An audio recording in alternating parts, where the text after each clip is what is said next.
yang kedua. Assalamualaikum Ustaz, saya nak tanya apa hukum merokok, sebab ada yang kata makruh dan haram. Bagaimana kalau hendak berhenti jika hukumnya haram? Bolehkah kita still ambil rokok untuk hilangkan ketagihan? Baik. Dalam fatwa, dalam muzakarah fatwa kebangsaan dah mengatakan bahawasanya hukumnya adalah haram merokok. Nah, sebab apa haram?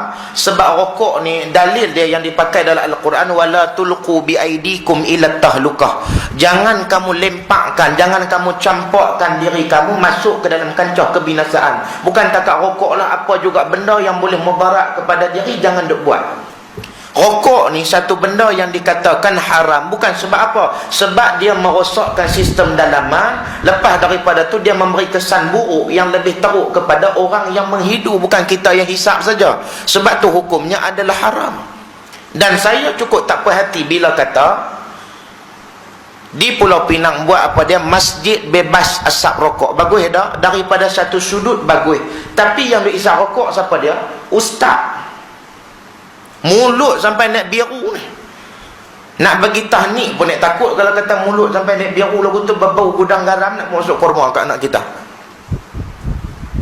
Isap rokok, ustaz kalau kata isap rokok jangan duk mengajak. Berhenti mengajak dulu. Ni dengar nak ustaz-ustaz ni. Baru ni dalam radio Pulau Pinang pun saya dah kata dah. Kalau kata isap rokok tiba-tiba duk main bercakap soal haram, soal halal, tak sahlah malu ke orang. Takut orang bu kat kita lagu tu ya. Berhenti dulu mengajak, pi ambil kursus, berhenti rokok dulu. Ada macam-macam klinik, duk ada klinik kesihatan, apa nama ni, Penaga pun ada, Sungai Dua pun ada, Tasik Gelugok, merata kepala batas sendiri pun duk ada. Pi saja ambil kursus. Pasal apa? Pasal kalau kata kita nak cakap soal haram, haramkan benda yang diharamkan dulu kepada diri kita, baru kita bercakap soal haram. Nah, sebab benda tu biasa tak dengar hadis yang seorang musafir yang dia nak yang dia sedang bermusafir, ikutnya musafir ni doa dia mustajab. Tiba-tiba doa dia tak dimustajabkan, la yustajabulah. Doa tidak dimakbulkan di sisi Allah Subhanahu wa taala. Sebab apa? Sebab wa malbasuhu haram, wa mat'amuhu haram, wa mashrabuhu haram. Minuman dia daripada benda yang haram, makanan daripada benda yang haram, pakaian daripada pakaian yang haram.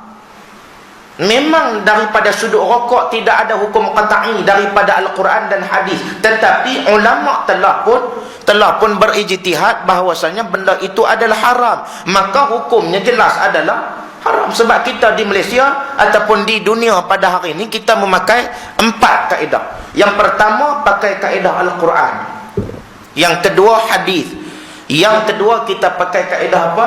Yang ketiga kita pakai kaedah yang dikatakan ijma' para ulama. Yang keempat dikatakan qiyas. Contoh dalam bab soalan bertembung di antara perkara wajib dengan sunat, kita nak buat dahulu ke yang mana? Tengok 4 sumber ni dulu. Contoh dalam bab semayang sunat tahiyatul masjid, kaedah usul fiqh dia kata apa? Kalau kata bertembung perkara wajib dengan perkara sunat, jatuh perkara sunat itu lebih aula, maka terus masuk dalam masjid dan duduk.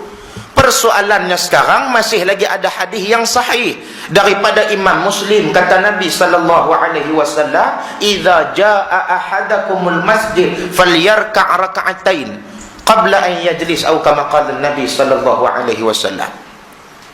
Nabi kata apabila seseorang itu mendatangi masjid, dan pada masa itu juga dia kena buat apa? Falyarka' rak'atain, maka hendaklah dia rokok dengan 2 kali. Maksudnya semayang sunat tahiyatul masjid qabla an yajlis, sebelum dia duduk.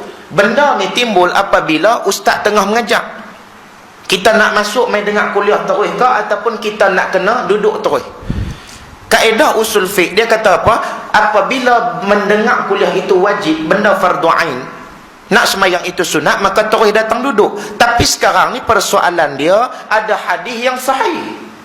Kita di dunia pada hari ni kita pakai kaedah apa dia? Al-Quran, hadis, ijma', qiyas. Maksudnya kalau kata ada dalil Al-Quran, kita pakai Quran. Kalau kata hadis, pakai hadis. Kalau kata ada ijma', tak ada hadis, tak ada Quran, baru kita tengok yang ketiga, pakai kaedah ijma'. Sebab tu macam mana balik kepada kaedah rokok tadi ni, sebab dah ada fatwa yang kata haram, maka hukumnya adalah haram. Walau ada segelintir ulama daripada Jazirah Arab, antaranya Syekh Ibn Utsaimin. Dia kata apa?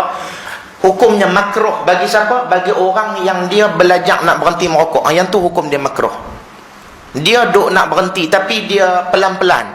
Dulu sehari 2 kotak, lah ni sehari sekotak. Dulu sehari sekotak, lah ni sehari 4 batang. Dulu sehari 4 batang, lah ni sehari 2 batang. Jenis tu boleh dikatakan baginya hukum makruh. Walaupun dia duk isap rokok lagi, sampai tempoh bila? Sampai dia berhenti. Yang tu yang kata makruh. Bukan kata dia ni duk mengekali isap rokok tu dulu 4 batang, lah ni orang buat keluar perintah haram. Aku geram kat depa ni, dia isap rokok 8 kotak satu hari. Yang tu tak makruh lagi dah, tu nama dia haram. Nah, nama dia hukumnya adalah haram. Jangan duk isap rokok sebab benda tu adalah benda yang haram. Jangan. Sebab kita takut kita duk tadah tangan tu. Benda tu benda haram dah. Ulama dah kata haram dah, kita tak pakai kata ulama, nak pakai siapa lagi? Maka jumhur ulama menetapkan bahawasanya hukumnya adalah haram sebab dia boleh mencelakakan diri kita sendiri. Bukan maknanya tidak ada unsur makruh, melainkan kalau kata siapa-siapa yang nak berhenti merokok sahaja, ada sebahagian kecil ulama yang kata makruh lagi bagi dia mengisap rokok.